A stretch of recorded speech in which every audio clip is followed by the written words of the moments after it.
I used to be a school bus driver and an assistant teacher in a public school system.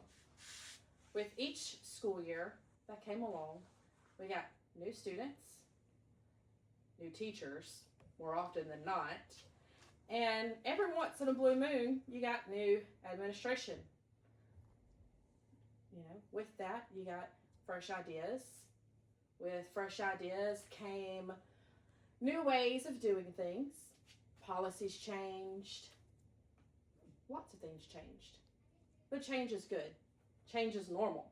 Change is what separates we as humans from dogs, for example. They do the same thing every day. We have change in our life.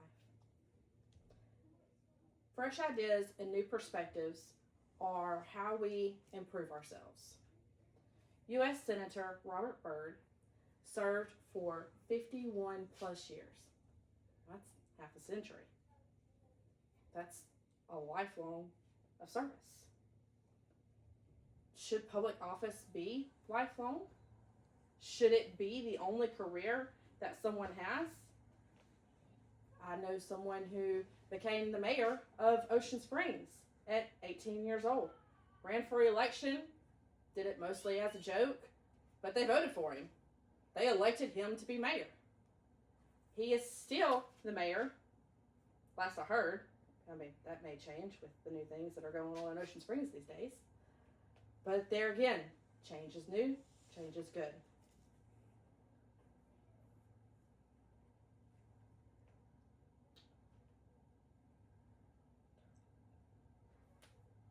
I believe that the resolution for this would be that term limits should be established for legislation, executive offices on the state level, and even Congress on a national level.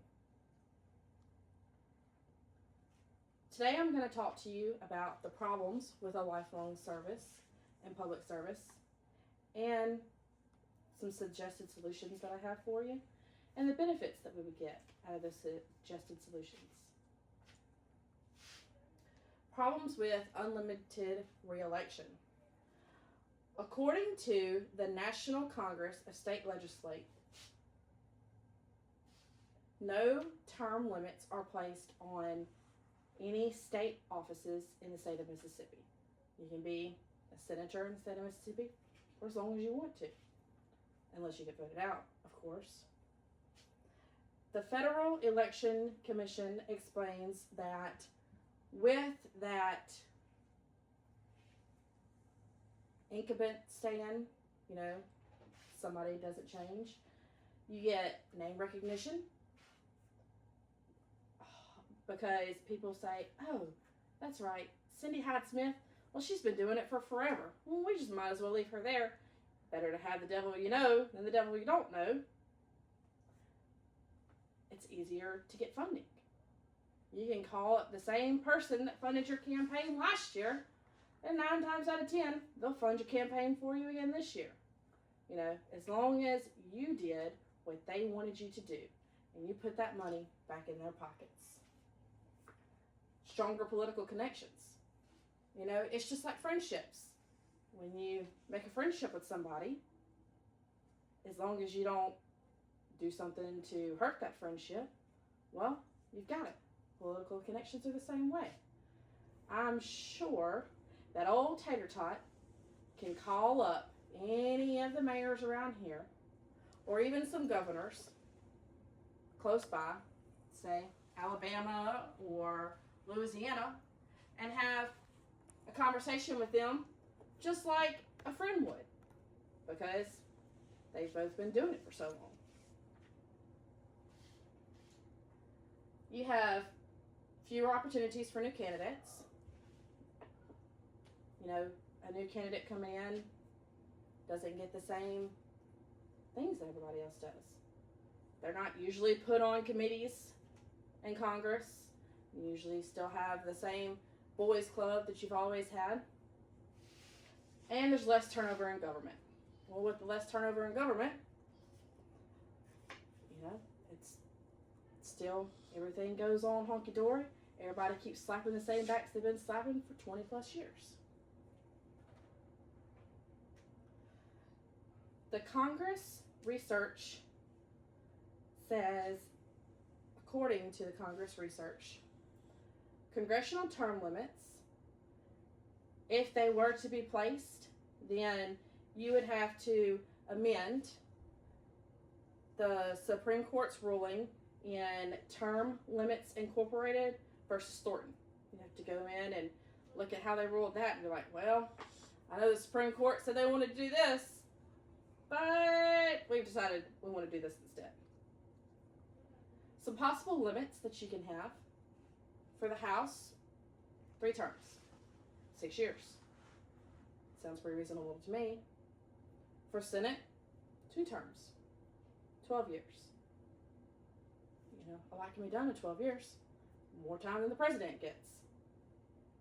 State legislate, similar. Executive officers, let's do the same thing with them that we'll do with the governors. And, well, you know, the president, he's already got a limit on his.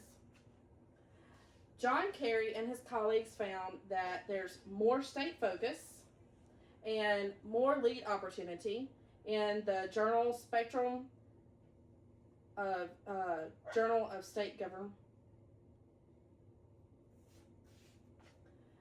John Kerry and his colleagues explained that there's more political competition, fresh ideas, more leadership opportunities, and more accountability whenever you have fresh people in those offices. Michael Olson and John Krakowski found in the Journal of Politics that there's more polarization, less expenses, but, you know, a downfall for that is no reform. You've got your benefits versus your drawbacks, public service, civic participation, and trust. Trust is the big thing. We try to trust the same people to do the job that they've been doing. So let's go back to what I was saying with the problems, the solutions, and the benefits. You know, you've got to weigh those pros and cons. Just like school change every year is a great thing to have, change in our government could also be a great thing to have. The school continues to move forward every year with the changes that they have. The government can move forward too. Public office should remain exactly what the name says, public office. You're supposed to serve the people, not serve your buddy that you have in that public office with you. Public service should not be a lifelong career. Thank you.